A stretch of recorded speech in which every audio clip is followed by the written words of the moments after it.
দর্শক, আমরা সরাসরি ট্রাইব্যুনালে যেতে চাই, সেখানে আসামি পক্ষের আইনজীবী এই মুহূর্তে কথা বলছেন, আমরা সরাসরি সেখানে চলে যাব। হিসেবে যে ম্যানুফ্যাকচারিং কোম্পানি যদি বলে থাকে যে এই ধরনের 12 বোর শটগানের কার্টিজ দ্বারা মানুষের স্কিনের কোনো ক্ষতি হবে না বা নন হ্যাজার্ডাস, তাহলে এক ধরনের বিবেচনা আসতো। এই যে বিষয়গুলো সহ 20টি পয়েন্টে যে আর্গুমেন্ট করেছি, সেই বিষয়গুলো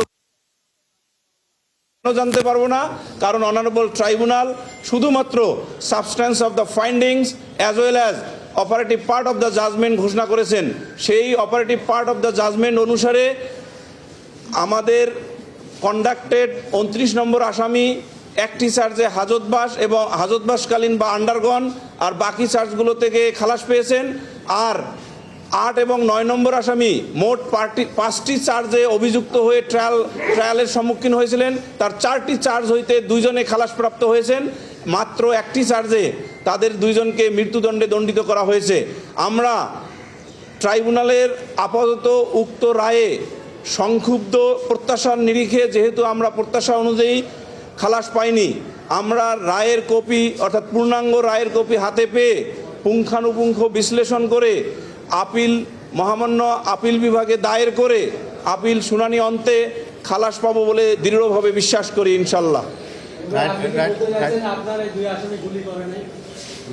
আমাদের আর্গুমেন্ট অনুসারে এবং যে ডকুমেন্টটা আনা দরকার ছিল, অর্থাৎ যে সময়ের এই যে 12 বোর শটগানের গুলি করার যে অভিযোগ, অর্থাৎ ঘটনার যে তারিখ, তার আগে ডেফিনেটলি তৎকালীন সরকার এটা কিনেছিলেন। তাহলে এটা বাংলাদেশ সরকার একটা ক্রয় কমিটির মাধ্যমে যে গুলিগুলো কেনেন 12 বোর শটগান বা অন্যান্য অস্ত্র, প্রত্যেকটি অস্ত্রের একটা টেকনিক্যাল স্পেসিফিকেশন থাকে। সেই টেকনিক্যাল স্পেসিফিকেশনের ডকুমেন্টটা তলব দেওয়ার জন্য আবেদন দিয়েছিলাম। অনারেবল ট্রাইব্যুনাল যেহেতু আনেনি, তাহলে এখানে একটা সন্দেহ থেকে যায় এবং এই সন্দেহটা আরও একটি বিষয়ে স্পষ্টীকরণ করে। সেটা কোনটি? সেটা হলো যে তার জব্দকৃত গেঞ্জির অংশে গুলির ছিদ্র নাই।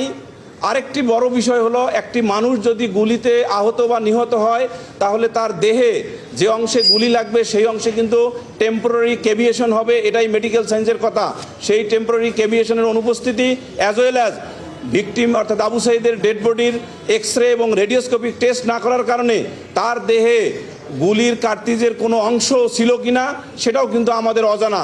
এই যে অজানা, এটুকুই আমাদেরকে সন্দেহের স্কোপ তৈরি করে দেয় যে হয়তো সে গুলিতে মারা। দর্শক, জুলাই গণ অভ্যুত্থানে শহীদ আবু সাঈদের মামলার রায়ের প্রতিক্রিয়া আসামি পক্ষের আইনজীবী এতক্ষণ ট্রাইব্যুনালে কথা বলছিলেন, আমরা সরাসরি সেখানে ছিলাম।